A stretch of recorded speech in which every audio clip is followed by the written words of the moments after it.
Hello everyone. पिछले class में हम लोग क्वाड्रेटिक इक्वेशन में कंडीशन फॉर कॉमन रूट तक किए थे और क्वेश्चन नहीं कर पाए थे। आज हम लोग अपना क्लास एक क्वेश्चन के साथ स्टार्ट करेंगे जो है condition for exactly one common root पर। क्वेश्चन है find the value of p, find the value of p if the equations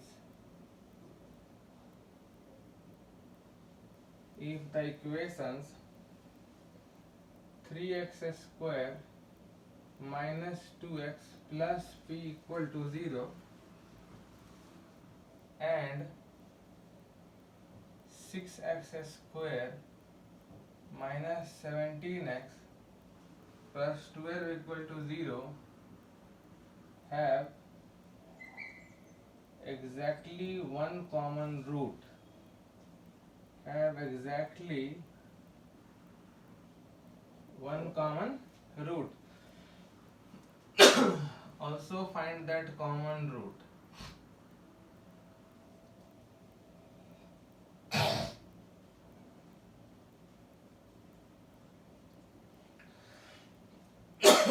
ठीक है, जो थ्योरी हम लोग डिस्कस किए थे condition for one common root, उसी थ्योरी से हम लोग क्वेश्चन बनाएंगे। तो मेरा सबसे पहला इंपॉर्टेंट लाइन हो जाएगा let the common root be alpha, let the common root be alpha, then alpha दोनों इक्वेशन को सेटिस्फाई करना चाहिए। तो पहले वाले को अगर सेटिस्फाई करता है तो हो जाएगा 3 alpha square minus 2 alpha plus p equal to 0। This is equation 1। दूसरे को भी सेटिस्फाई करेगा 6 alpha square minus 17 alpha plus 12 equal to 0। So this is equation 2। इसके बाद याद है हम लोग क्रॉस मल्टीप्लिकेशन किए थे। Now by using cross multiplication,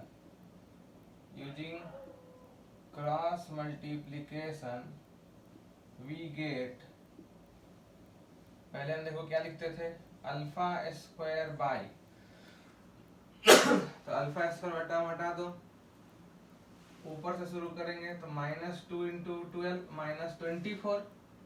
यहाँ लिखा जाएगा माइनस 24 अब माइनस ये minus 17 into P minus 17 P. तो यहाँ माइनस 17 पी जब लिखोगे माइनस 17 पी तो माइनस और माइनस हो जाएगा प्लस 17 पी, मतलब 17 पी माइनस 24। तो हम यहाँ पे लिखेंगे 17 p minus 24 equal to alpha by, alpha वाला टर्म हट जाएगा। और इसमें याद है हम बताए थे ऊपर से नहीं बल्कि नीचे से शुरू करेंगे।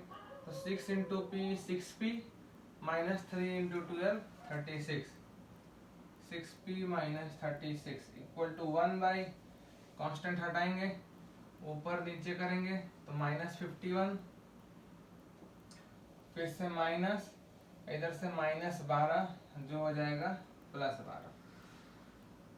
ये कितना हो गया, ये माइनस 39 हो गया, माइनस 39 इम्प्लाइज ये दोनों इक्वेशन से, इस दोनों इक्वेशन से अगर हमको अल्फा लिखना हुआ तो क्या लिखेंगे, अल्फा से अल्फा स्क्वायर कट जाएगा और अल्फा बचेगा और ये उधर चला जाएगा क्रॉस मल्टीप्लाई होके 17p माइनस 24 अपॉन 6 कॉमन ले लेते हैं p माइनस 6। और अगर हम इस दोनों से अल्फा लिखना चाहेंगे तो अल्फा इज इक्वल टू क्या लिख सकते हैं, इसको सीधा उधर ले जाओ 6 कॉमन ले लेंगे p माइनस 6 बाय माइनस 39। अब ये 6 और 39 3 से कटेगा तुम्हारा, 3 से ऊपर 2 बार में कट जाएगा और यहाँ माइनस 13 बार में कट जाएगा। अब हम ये वाले टर्म और ये वाले टर्म को इक्वेट करेंगे क्रॉस मल्टीप्लिकेशन से। इधर आ जाएगा minus 13 into 17p minus 24 equal to ये 6 और 2 12, अब p माइनस 6 का स्क्वायर हो जाएगा। तो यहाँ से आ गया तुम्हारा, इसको मल्टीप्लाई करोगे तो माइनस 221p प्लस यहाँ 312 आ जाएगा equal to 12p square plus 432 minus 144p। सबको राइट हैंड साइड भेज दो।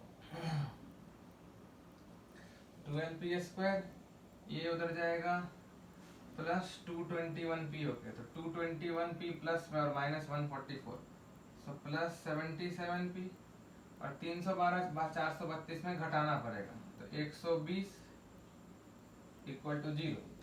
तो देखो हम लोग के पास p में क्वाड्रेटिक इक्वेशन आ रहा है, मतलब p का दो वैल्यू होगा, तो या तो तुम मिडिल टर्म स्प्लिट कर लो 77 को, जो कि ढूंढना थोड़ा इम्पॉसिबल है, तो कोई बात नहीं, हम फॉर्मूला लगा लेंगे। इसमें a का वैल्यू दिख रहा है हमको 12, b का वैल्यू दिख रहा है 77, c का वैल्यू दिख रहा है 120, implies p equal to minus b plus minus under root b square, मतलब 77 का स्क्वायर। 77 का स्क्वायर हम रफ में निकाल लेते हैं।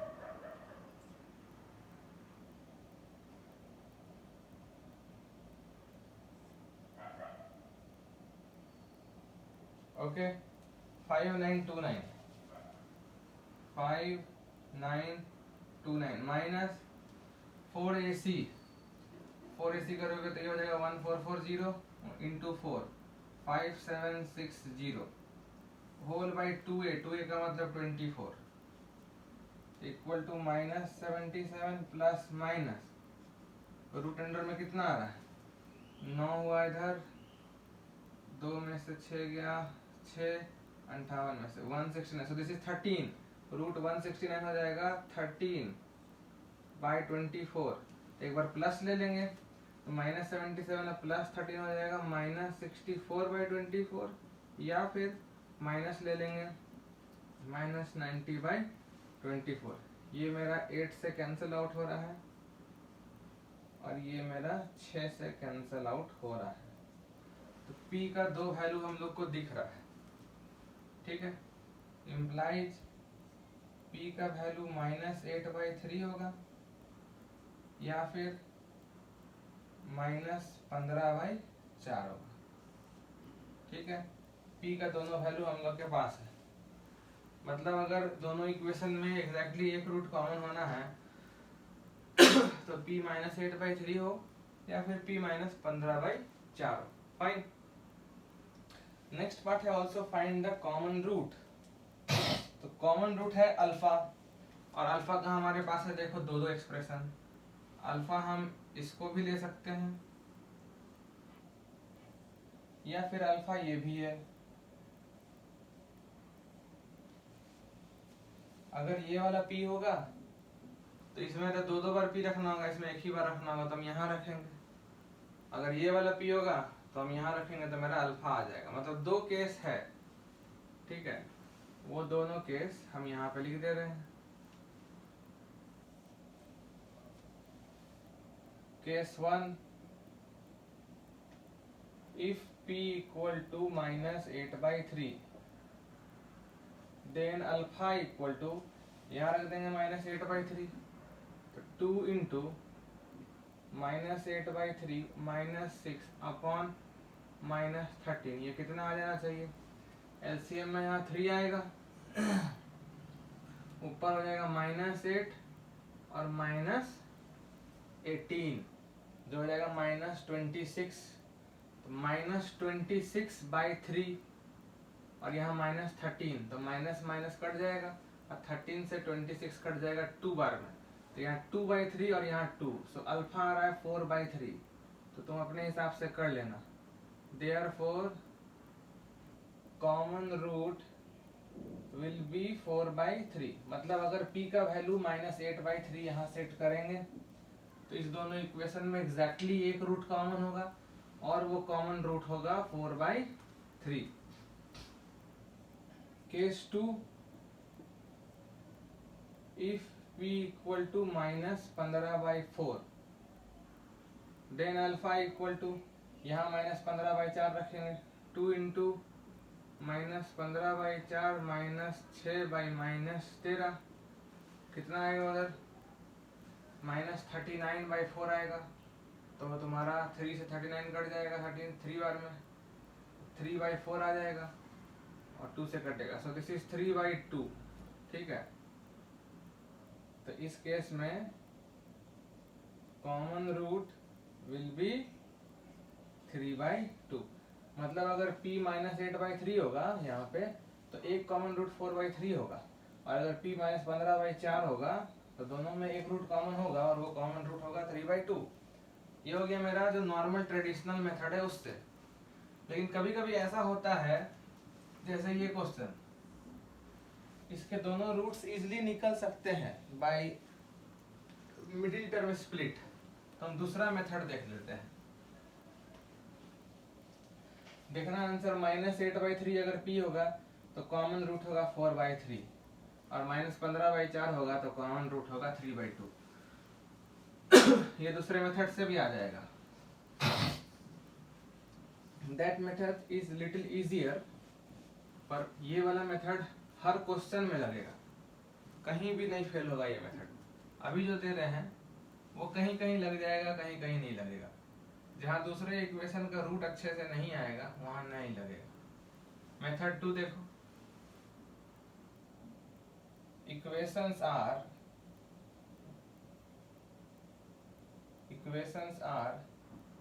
3x² - 2x + p = 0, इक्वेशन 1 है ये, and 6x² - 17x + 12 = 0। Now second equation can be solved for roots as below। Second equation देखो इजिली सॉल्व हो जाएगा रूट निकालने के लिए। 6x², तुम्हारा 6 और 12 का 72 हो जाएगा प्रोडक्ट, तो ये 8 और 9 में तोड़ देते हैं, -9x - 8x + 12 = यहाँ से 3x कॉमन ले लिए, 2x - 3, यहाँ से 4 कॉमन ले लिए, 2x - 3, सो 2x - 3 कॉमन ले लिए, सो 3x - 4 = 0। तो x = 3/2 आ रहा है और x = 4/3 आ रहा है। Which are the roots of equation 2? Which are the roots of equation 2? ठीक है, तो दूसरे इक्वेशन का हमारे पास दोनों रूट से ही आ गया। ठीक है, अब दोनों इक्वेशन 1 और 2 में एक रूट कॉमन होना है, तो वो एक रूट या तो 3/2 होगा या 4/3 होगा। तो हम यहाँ पर अपना केस बांट लेंगे। Case 1, if the common root is 3/2, then x = 3/2 must satisfy equation 1 also, implies। ठीक है ना, अगर 1 और 2 का कॉमन रूट, देखो इसका तो दोनों रूट दिख गया हम लोग को, इस इक्वेशन का तो दोनों रूट आ गया, एक 3/2 एक 4/3।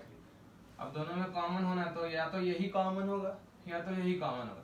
ये कॉमन होगा तो ये इसका तो रूट था ही, इसका भी होगा, इसका होगा तो इसको सेटिस्फाई करेगा, तो सेटिस्फाई करा दो। तो 3 × 3/2 का स्क्वायर -2 × 3/2 + p = 0, ये कितना हो रहा है, 9/4 × 3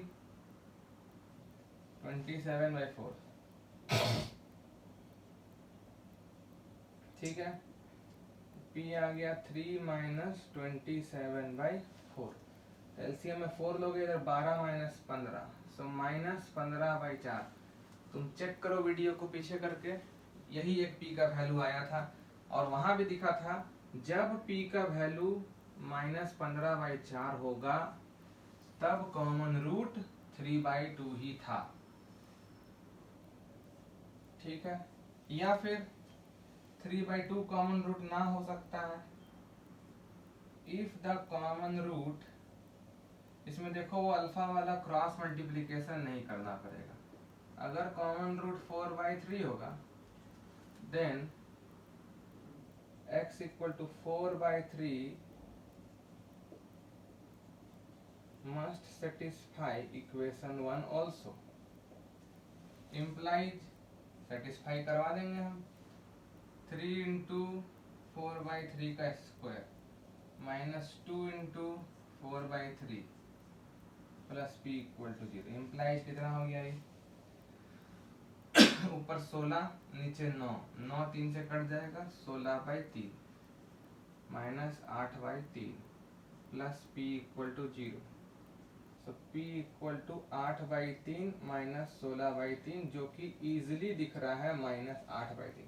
पिछला वीडियो चेक करो, जब कॉमन रूट 4/3 था तब p का वैल्यू -8/3 आया था। Therefore p can have two possible values,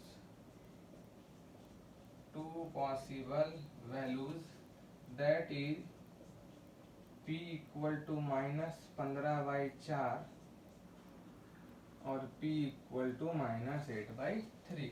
तो ये मेथड तुम तब लगा सकते हो जब दूसरा इक्वेशन बहुत ही इजीली सॉल्व होके दोनों रूट्स मिल जाए। I hope this is very much clear.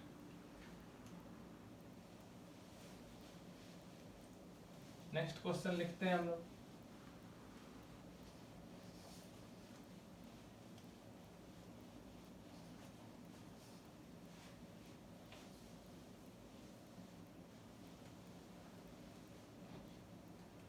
Question है let alpha and beta be the roots of the equation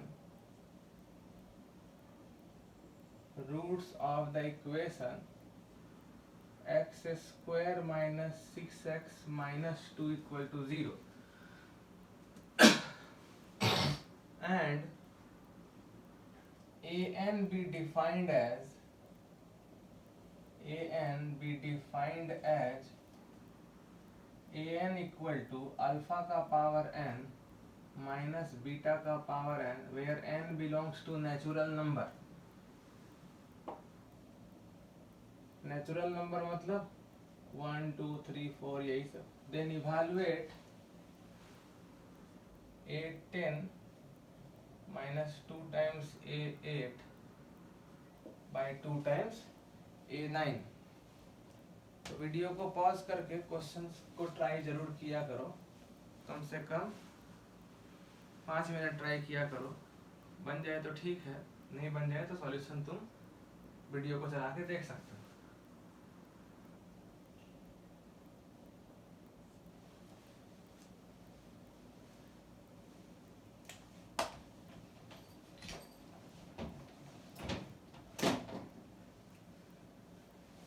देखो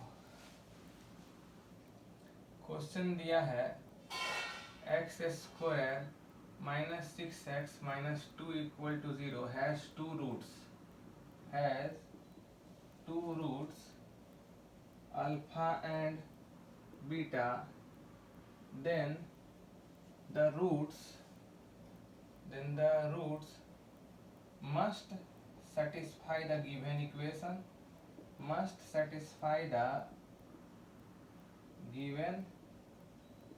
equation, so we can write alpha square -6 alpha -2 equal to 0 and beta square -6 beta -2 equal to 0। यहाँ से alpha square -2 आ गया 6 alpha equation 1 and beta square -2 आ गया 6 beta से this is equation 2। ठीक है, now an को define किया गया है अल्फा का पावर n माइनस बीटा का power n where n belongs to natural number, that is अगर आप a1 लिखना चाहते हैं तो वो हो जाएगा अल्फा का पावर 1 माइनस बीटा का पावर 1। अगर आप a2 लिखना चाहते हैं तो alpha square minus beta square. अगर आप a3 लिखना चाहते हैं तो alpha cube minus beta cube. इसी तरह सो ऑन, ये डिफाइन किया गया। implies a10 minus 2 times a8 by 2 times a9 का मतलब a10 का मतलब हो जाएगा अल्फा का पावर 10 माइनस बीटा का पावर 10 माइनस 2 टाइम्स a8 का मतलब होगा अल्फा का पावर 8 माइनस बीटा का power 8 by 2 whole into alpha का पावर 9 माइनस। ठीक है, वेरी सिंपल स्टेप। इसमें ब्रैकेट हम खोल देंगे और अल्फा वाला टर्म एक साथ लिखेंगे। अल्फा का पावर 10 यहाँ से आ जाएगा, यहाँ से आ जाएगा माइनस 2 टाइम्स अल्फा का पावर 8। फिर बीटा वाला देखो यहाँ से आ जाएगा माइनस बीटा का पावर 10, यहाँ से माइनस माइनस प्लस होके ब्रैकेट खुलेगा 2 टाइम्स बीटा का पावर 8, नीचे 2 होल इंटू अल्फा का पावर 9 माइनस बीटा का power 9 implies a10 minus 2 times a8 by 2 times a9। पहले दोनों में से देखो अल्फा का पावर 8 कॉमन ले लो तो बचेगा अल्फा स्क्वायर माइनस 2। यहाँ से देखो पहले तो माइनस कॉमन ले लो और फिर बीटा का पावर 8 ले लो, तो यहाँ प्लस में बीटा स्क्वायर बचेगा और माइनस में 2 बचेगा। Whole by 2 whole into alpha का power 9 minus, so this can be written as, अब इक्वेशन 1 और 2 देखो, अल्फा स्क्वायर माइनस 2 हम 6 अल्फा लिख सकते हैं, तो यहाँ 6 अल्फा लिखोगे तो ये हो जाएगा 6 टाइम्स अल्फा का पावर 9। वैसे इसको 6 बीटा लिखोगे तो 6 टाइम्स बीटा का power 9 by 2 whole into alpha का पावर 9 माइनस बीटा का power 9। This we can write from 1 and 2।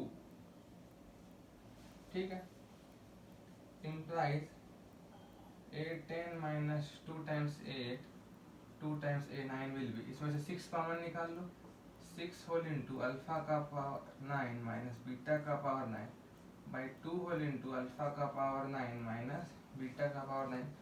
Answer दिख रहा होगा तुम लोग को, 3 आएगा। सो दिस इज 3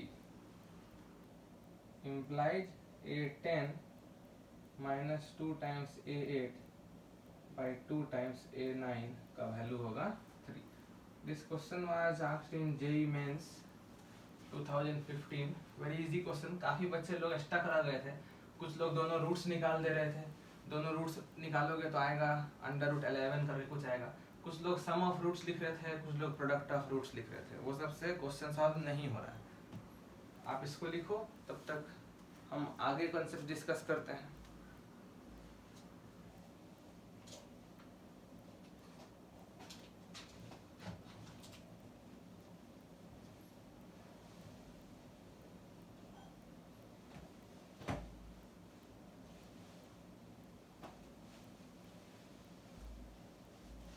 ओके ठीक है, लिख लिए होंगे आप लोग। अब आगे बढ़ते हैं हम लोग हमारे नेक्स्ट टॉपिक पर। अब हम लोग सीखेंगे क्वाड्रेटिक का ग्राफ कैसे खींचना है। ग्राफ खींचना जब सीखेंगे हम लोग तो ग्राफ के थ्रू और भी 2-3 इम्पोर्टेंट चीज हम लोग क्वाड्रेटिक के बारे में देख लेंगे, समझ लेंगे। कुछ चीजें पहले का जाना हुआ है जो वेरीफाई भी हो जाएगा।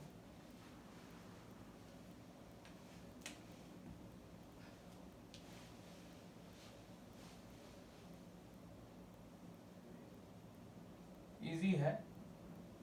ग्राफ्स ऑफ, देखो ग्राफ कभी इक्वेशन का नहीं होता है, ग्राफ्स ऑफ क्वाड्रेटिक एक्सप्रेशन, या फिर तुम पोलिनोमियल बोल सकते हो, quadratic polynomial.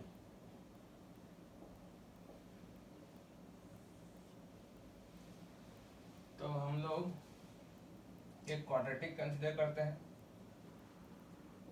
Late us consider quadratic expression से y equal to ax square plus bx plus c where a is not equal to 0, और इसको हम ऐसे भी लिख सकते हैं fx equal to ax square plus bx plus c where a is not equal to 0। ठीक है, तो हमारा ग्राफ जो स्केच होगा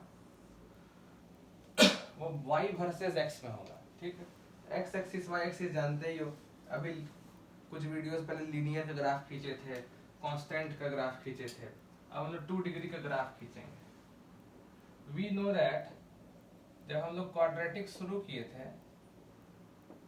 तो हम लोग देखे थे ये जो क्वाड्रेटिक है इसको हम लिख सकते हैं a into x plus b by 2a का whole square minus d by 4a, equation 1। याद करो पिछले वीडियोस में ये एक्सप्रेशन देखे हो, इसको सिंप्लीफाई करके हम यही लिखते हैं। अब यहाँ देखो कुछ इंपॉर्टेंट चीज हम बता रहे हैं यहाँ पर। ये जो टर्म देख रहे हो ये स्क्वायर टर्म है, this is a square term and is always non negative.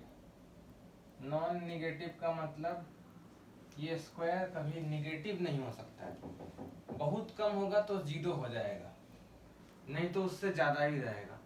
और 0 कब होगा ये होल स्क्वायर? जब अंदर वाला 0 होगा। अंदर वाला 0 होने के लिए x कितना होना चाहिए? तो अंदर वाले को 0 पुट कर लो तुम, x plus b by 2a को जब 0 पुट कर लोगे तो x आ जाएगा माइनस बी बाई 2a। तो x जब माइनस बी बाई 2a होगा तो ये 0 हो जाएगा और ये पूरा इंटायर स्क्वायर 0 हो जाएगा। नहीं तो अगर माइनस बी बाई 2a के अलावा अगर कुछ यहाँ पर रख के तुम देख लो, ये नेट ब्रैकेट के अंदर 0 नहीं होगा, या तो अंदर पॉजिटिव होगा या तो अंदर नेगेटिव होगा। अंदर पॉजिटिव हो तो भी स्क्वायर पॉजिटिव, अंदर नेगेटिव हो तो भी स्क्वायर पॉजिटिव, मतलब इस ब्रैकेट के स्क्वायर को तो पॉजिटिव होना ही है, नेगेटिव नहीं होगा।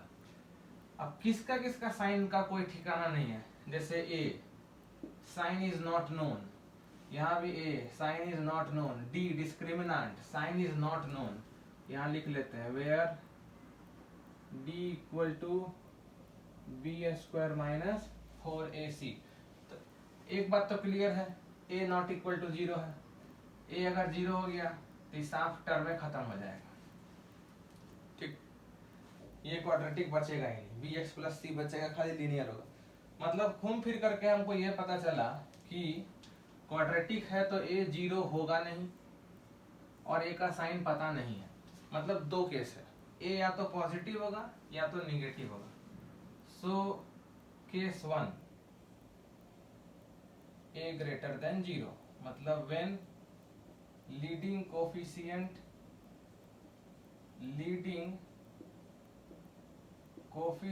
of quadratic is positive, leading coefficient of quadratic।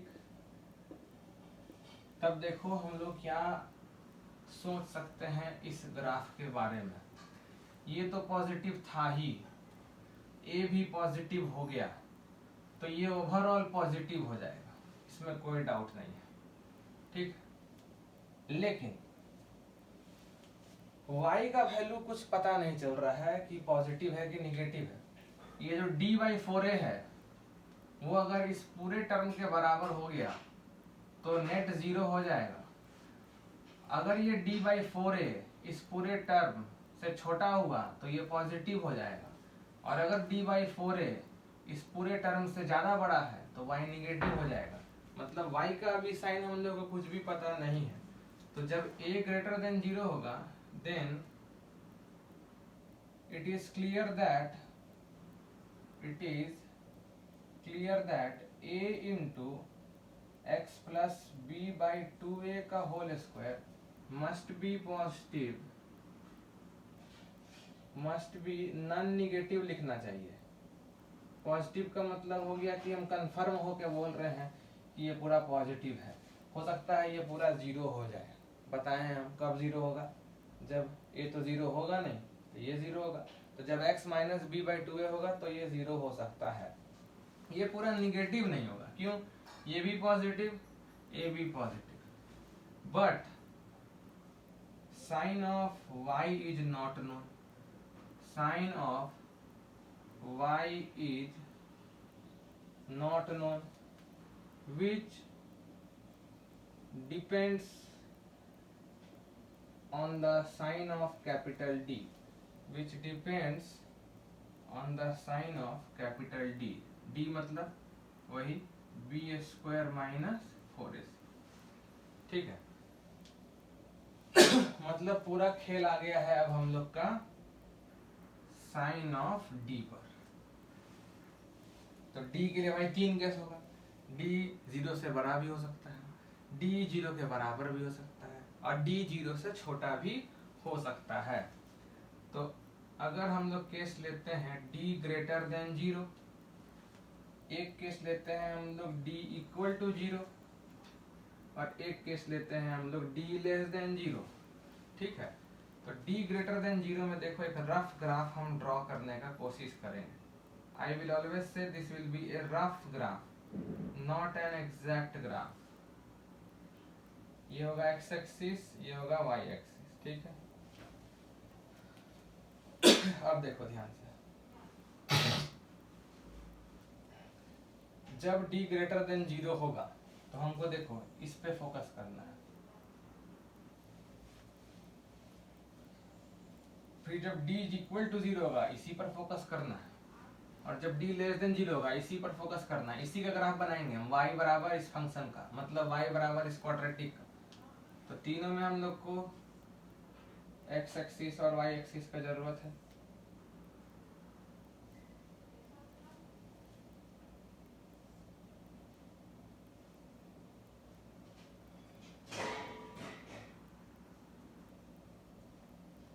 ठीक है। सबसे पहले देखो हम लोग एक चीज समझने का कोशिश करेंगे, बड़ा इंपॉर्टेंट है। अभी जो समझाएंगे उससे तुम ये समझ जाओगे कि किसी भी क्वाड्रेटिक एक्सप्रेशन का मैक्सिमम या मिनिमम वैल्यू कितना हो सकता है। इस चीज पर फोकस करो, पूरे पर।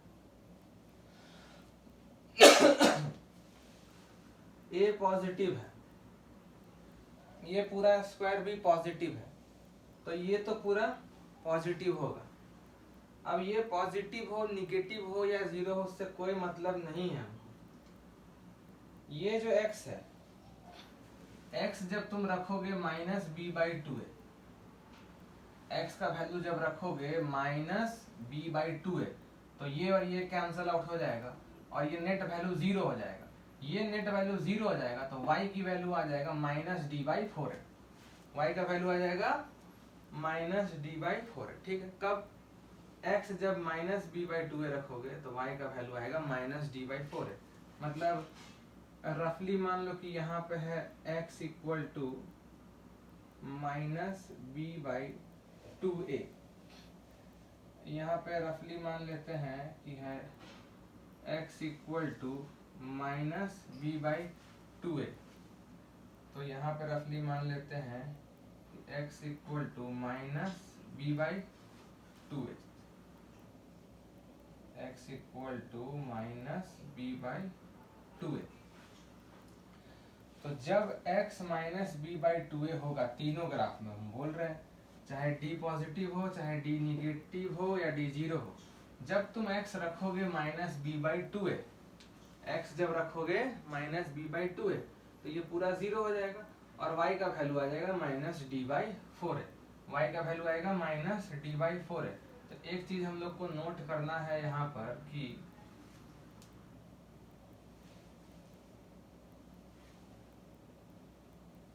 we observe that at x equal to minus b by 2a, y is equal to minus d by 4 है। ये चीज तो हमको समझ में आ रहा है कि d का क्या साइन है उससे हमको कोई मतलब नहीं है। जब x की value minus B by two a रखेंगे तो y की वैल्यू माइनस डी बाई 4 आ जाएगा। तुम यहाँ रख के देख लो, x का value minus B by two a रख दो ये पूरा 0 आ जाएगा, तो y का वैल्यू -d/4 आ जाएगा। वो तीनों ग्राफ में एप्लीकेबल होगा, चाहे d पॉजिटिव हो, चाहे d निगेटिव हो, चाहे d 0 हो। अब देखो, जब d पॉजिटिव होगा और x इक्वल टू -b/2a पर तुम y का वैल्यू निकालना चाह रहे हो, x इक्वल टू -b/2a पर तुम y का वैल्यू निकालना चाह रहे हो, क्योंकि हम तुमको बताए थे पॉलिनोमियल के चैप्टर में कि ग्राफ का मतलब क्या होता है, कलेक्शन ऑफ पॉइंट्स।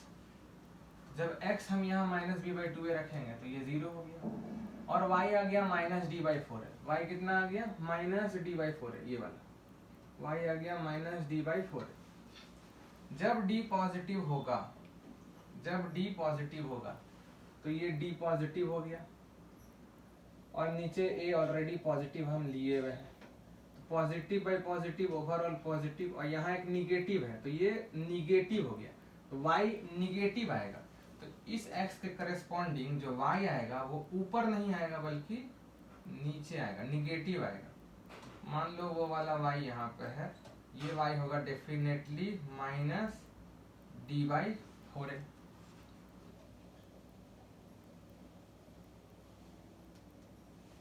ये वाला जो y है, I hope you all are enjoying. उसी तरह यहाँ देखो, जब d 0 होगा तो x जब -b/2a रखोगे तो y का वैल्यू कितना आएगा? -d/4, -d/4, और d 0 हो गया, d 0 हो गया तो y भी 0, y 0 मतलब यही पॉइंट हो जाएगा, y 0 मतलब x एक्सिस पर आ जाएगा, ये वाला पॉइंट, ठीक है, यही पॉइंट हो जाएगा। यहाँ पे d 0 होगा, मतलब इस ग्राफ में x इक्वल टू -b/2a के करस्पॉन्डिंग में y कोऑर्डिनेट 0 रहेगा। I hope there is no problem. तो इस पॉइंट को हम कैसे लिख सकते हैं? इस पॉइंट को हम लिख सकते हैं -b/2a, 0। इस पॉइंट को हम कैसे लिख सकते हैं? इस पॉइंट को हम लिख सकते हैं -b/2a, -d/4a, ठीक है। क्यों d नीचे आया समझ सकते हो, d पॉजिटिव है, तो d पॉजिटिव और a positive, positive positive positive है, निगेटिव के कारण ओवरऑल निगेटिव था, इसलिए ऊपर नहीं बल्कि नीचे आया। लास्ट केस में देखो ऊपर आ जाएगा, काहे? तो लास्ट केस में देखो d निगेटिव है, लास्ट केस में d निगेटिव है, और x अभी भी -b/2a है, x -b/2a रखोगे तो y -d/4 आएगा, लेकिन d निगेटिव है इस बार, तो निगेटिव निगेटिव पॉजिटिव, नीचे है पॉजिटिव ऑलरेडी, तो ओवरऑल पॉजिटिव, तो x इक्वल टू -b/2a के करस्पॉन्डिंग y का वैल्यू जो -d/4 आ रहा है वो कुछ ऊपर आ रहा है, मतलब इस केस में -d/4 जो है वो पॉजिटिव वैल्यू है। और ये वाला पॉइंट का कोऑर्डिनेट अगर लिखना होगा तो पहले x लिखेंगे -b/2a, -d/4।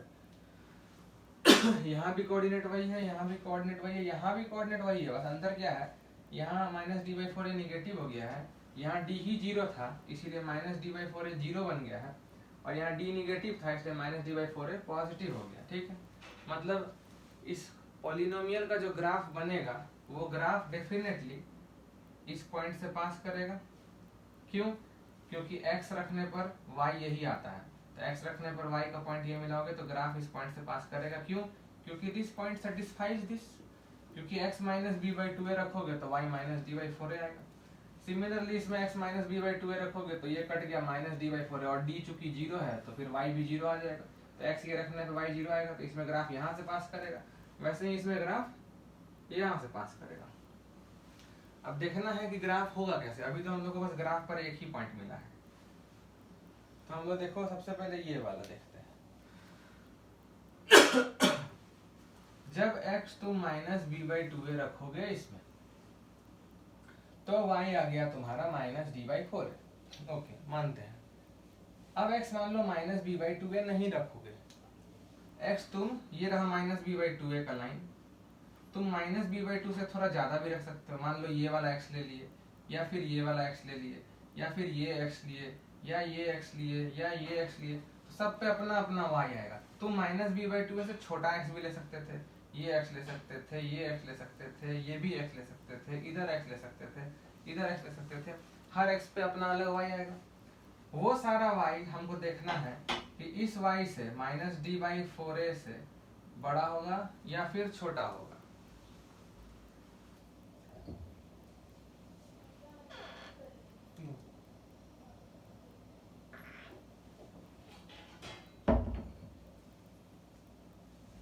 ठीक है,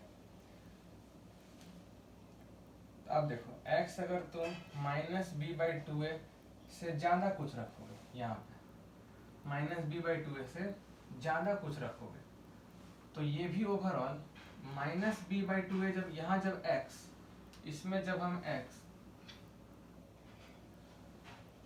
माइनस बी बाई 2a रखेंगे तो ये 0 हो जाता है। ठीक है, लेकिन अगर x minus B by 2a से थोड़ा ज्यादा रखेंगे तो फिर ये भी 0 से थोड़ा ज्यादा होगा, और ये भी ज्यादा होगा, स्क्वायर है, और ये चूंकि पॉजिटिव है तो ये और ज्यादा होगा। मतलब net value minus d by 4a से काफी ज्यादा होगा। मतलब अगर इस x पे ये है y कोऑर्डिनेट, तो इस वाले x पे इससे तो ज्यादा ही होगा। मतलब यहाँ के बदले थोड़ा ऊपर उठ जाएगा, वैसे ही इस x पे थोड़ा और ऊपर उठ जाएगा। जैसे जैसे x बढ़ाते जाओगे, x माइनस बी बाई 2 जितना ज्यादा बढ़ाते जाओगे ये बढ़ता जाएगा, स्क्वायर बढ़ता जाएगा, पॉजिटिव है ये तो ये भी बढ़ता जाएगा, ओवरऑल बढ़ता ही जाएगा। मतलब कि माइनस बी बाई 2a के दाहिने साइड में जैसे जैसे x बढ़ेगा वैसे वैसे y भी बढ़ेगा। मतलब ग्राफ कुछ ऐसा होगा, रफ बात समझे। अब माइनस बी बाई 2a से तुम जैसे जैसे कम करते जाओगे ना, ये जितना ज्यादा कम करोगे ये ओवरऑल उतना ज्यादा निगेटिव होगा। ठीक है, x अगर माइनस बी बाई 2a रखोगे, माइनस बी बाई 2a, तो ये 0 होगा, और अगर x minus B by 2a से कम रखोगे तो ये 0 से कम होगा, तो ये निगेटिव होगा, लेकिन उसका स्क्वायर पॉजिटिव हो जाएगा। जितना कम रखोगे x जितना कम करते जाओगे, जितना कम, ये ओवरऑल उतना ज्यादा निगेटिव होता जाएगा ब्रैकेट के अंदर, और स्क्वायर के कारण वो उतना ज्यादा पॉजिटिव होता जाएगा, और ये पॉजिटिव है तो ओवरऑल पॉजिटिव बहुत ज्यादा पॉजिटिव होता जाएगा। मतलब कि x minus B by 2a से कम भी करते जाओगे ना, x अगर पीछे भी हटते जाओगे तो भी y का वैल्यू ऊपर ही चला जाएगा, ऊपर बढ़ते जाएगा, तो ऐसा ग्राफ होगा। मतलब ये जो क्वाड्रेटिक है इसका ग्राफ कुछ ऐसा होगा। इसको हम क्वाड्रेटिक के ग्राफ को पैराबोला बोलते हैं, और ये है अपवर्ड पैराबोला। अपवर्ड पैराबोला क्यों है, I hope you can understand. Upward parabola क्यों, क्योंकि ये ऊपर खुल रहा है। वैसे ही तब फिर यहाँ भी जैसे जैसे x बढ़ाओगे y बढ़ेगा, x घटाओगे तो भी y बढ़ेगा ही। यहाँ देखो, यहाँ से ग्राफ पास करेगा, x बढ़ाओगे तो y बढ़ते जाएगा, x घटाओगे भी तो y बढ़ता जाएगा। तो तीनों केस में देखो अपवर्ड पैराबोला ही है। अब यहाँ एक चीज तुम ग्राफ से देख सकते हो, हम ग्राफ का मतलब बताए थे तुमको, ग्राफ से भी रूट्स दिखता है। ग्राफ से रूट का मतलब, जहाँ ग्राफ हम याद करो बताए थे x एक्सिस को कट करे। अब इस ग्राफ में देखो ये दो अलग अलग जगह पे x एक्सिस को कट किया है, एक यहाँ पे और एक यहाँ पे। तो ये मान लो अल्फा है और ये मान लो बीटा है। तो देख रहे हो दो रूट आ रहा है और दोनों डिस्टिंक्ट, बिल्कुल सही। d ग्रेटर देन 0 जब होता है तो दो रूट आना चाहिए और दोनों डिस्टिंक्ट। यहाँ देखो, यहाँ पे देख रहे हो सिर्फ एक जगह पर x एक्सिस को टच कर रहा है, मतलब कि दोनों रूट यहीं पर है, जहाँ टच करता है वहीं दोनों रूट होता है। और एक root minus B by 2a है, क्योंकि देख सकते हो तो रूट क्या होता है, जहां पर x एक्सिस को कट करेगा उसका x कोऑर्डिनेट होगा। ये वाला पॉइंट मान लो अल्फा कॉमा 0 होगा, क्योंकि x एक्सिस पे ये वाला पॉइंट कुछ बीटा कॉमा 0 होगा, तो x कोऑर्डिनेट ही होता है रूट। यहाँ देखो ग्राफ x एक्सिस को कहाँ कट किया, minus B by 2a comma 0 पे, x कोऑर्डिनेट क्या है माइनस बी बाई 2a, तो एक रूट होगा माइनस बी बाई 2a और दूसरा रूट भी माइनस बी बाई 2a, एकदम सही है। तुम पिछला वीडियो चेक कर लो, जब d इक्वल टू 0 होता है तो दोनों रूट्स रियल और इक्वल होते हैं और दोनों रूट का value minus B by 2a होता है। सिमिलरली यहाँ देखो नो रूट है ही नहीं रूट, ये ग्राफ कभी x एक्सिस को नहीं काट रहा है, so no real roots, no real roots if d less than 0, ये भी एकदम परफेक्ट कंडीशन है। ठीक है, जब डी निगेटिव होता है तो दोनों रियल रूट नहीं होता है बल्कि इमेजिनरी रूट होता है। तीनों ग्राफ को जब ध्यान से देखेंगे तो एक चीज पता चल रहा है हम लोग को कि क्वाड्रेटिक एक्सप्रेशन का जो मिनिमम वैल्यू हो रहा है वो यहाँ पर हो रहा है और वो मिनिमम वैल्यू है -d/4 है। यहाँ भी देखो मिनिमम वैल्यू -d/4 है, यहाँ भी देखो मिनिमम वैल्यू 0 क्योंकि डी ही 0 है, और यहाँ भी देखो minimum value -d/4a। Minimum value मतलब कि ग्राफ पे इस क्वाड्रेटिक का मिनिमम वैल्यू कितना हो सकता है। अब क्वाड्रेटिक का मिनिमम वैल्यू मतलब y का मिनिमम वैल्यू, क्योंकि क्वाड्रेटिक के बराबर कौन है, y है। और पूरे ग्राफ में देखो सबसे कम y कोऑर्डिनेट किसका है, इसका है, और वो कितना है, वो -d/4 है। और वो किस एक्स पर आता है, वो हमेशा -b/2a पर आएगा। यहाँ भी देखो मिनिमम वैल्यू कितना है, 0 है, किस एक्स पर, -b/2a पर। यहाँ देखो मिनिमम वैल्यू कितना है, -d/4 है, किस एक्स पर, -b/2a पर। मतलब यहाँ से एक इम्पॉर्टेंट चीज सीखने को मिला कि जब a ग्रेटर देन 0 होता है तो पैराबोला ऊपर की तरफ खुलेगा, अगर d ग्रेटर देन 0 होगा तो पैराबोला एक्स एक्सिस को दो अलग अलग जगह पे कट करेगा और वो दोनों जगह रूट होगा। जब d इक्वल टू 0 होगा तो पैराबोला एक्स एक्सिस को टच करके निकल जाएगा, और कहाँ पे टच करेगा, -b/2a पर। और जब d लेस देन 0 होगा तो ग्राफ ऊपर ही ऊपर निकल जाएगा, एक्स एक्सिस के साथ मीट ही नहीं करेगा, ठीक है। और जो पैराबोला का बीचों बीच मिडिल पॉइंट होता है वो हमेशा x इक्वल टू -b/2a पर ही आएगा। और जब d 0 होगा तो x एक्सिस पे टच करेगा तो y 0 हो जाएगा, और अगर d पॉजिटिव होगा तो कुछ नीचे आ जाएगा y कोऑर्डिनेट, और अगर d निगेटिव होगा तो कुछ ऊपर आ जाएगा y कोऑर्डिनेट। घुमा फिरा करके पैराबोला का ग्राफ बनाते ऐसे ही है, जब लीडिंग कोफिशिएंट पॉजिटिव हो तब ग्राफ अपवर्ड खुलेगा। वैसे ही जब लीडिंग कोफिशिएंट निगेटिव होगा तो तीनों ग्राफ नीचे खुलेगा। In that case we will say downward parabola. वो हम लोग डिस्कस करेंगे अपने नेक्स्ट वीडियो में। अभी फिलहाल इस वीडियो में हम लोग इतना ग्राफ पर तुम अच्छा से पकड़ करो, और जो एक पॉइंट है वो हम लिख दे रहे हैं क्लियरली। वो हम कहाँ पर लिख दें बताओ, वो हम यहाँ पर नोट करके लिख देते हैं।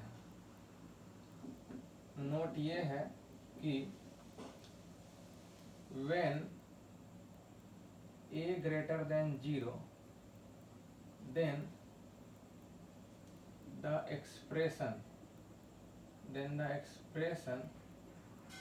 ax square plus bx plus c assumes minimum value of -d/4a at x equal to -b/2a। इस पर हम लोग नेक्स्ट वीडियो में क्वेश्चन करेंगे जरूर। पहले डाउनवर्ड पैराबोला का भी ग्राफ डिस्कस कर लेंगे, फिर क्वेश्चन करेंगे। तब तक तुम इसको स्टार मार्क करके नोट्स में लिख के रखो। I hope a greater than 0 का तीनों केस क्लियर है। जब d ग्रेटर देन 0 होगा तो x एक्सिस को दो बार काटेगा, वो दोनों रूट होगा। ठीक दोनों रूट के मिडिल पॉइंट पर आएगा मेरा -b/2a, और उसका y कोऑर्डिनेट हो जाएगा -d/4a। यहाँ पर d 0 है तो x एक्सिस को टच करेगा -b/2a पर। d निगेटिव होगा तो बस ये वाले पॉइंट को हम वर्टेक्स बोलते हैं, इसको लोकेट करो, -b/2a निकाल दो। यहाँ से b पता है, a पता है, -b/2a आ जाएगा। -d/4a निकाल दो, d पता है, b² - 4ac कहाँ है, b² - 4ac। तो d/4a का वैल्यू निकाल लो, ये पॉइंट लोकेट करो और सीधे उधर भी बढ़ा दो, इधर भी बढ़ा दो। यहाँ भी लोकेट करो, उधर बढ़ा दो, इधर बढ़ा दो, दोनों जगह काटेगा वो रूट होगा। मिनिमम वैल्यू कितना होगा, -d/4a होगा, और वो मिनिमम वैल्यू किस एक्स पर ऑकर करेगा, वो ऑकर करेगा x इक्वल टू -b/2a पर। नेक्स्ट वीडियो में हम लोग फर्दर पढ़ेंगे। आज के लिए इतना ही, थैंक यू।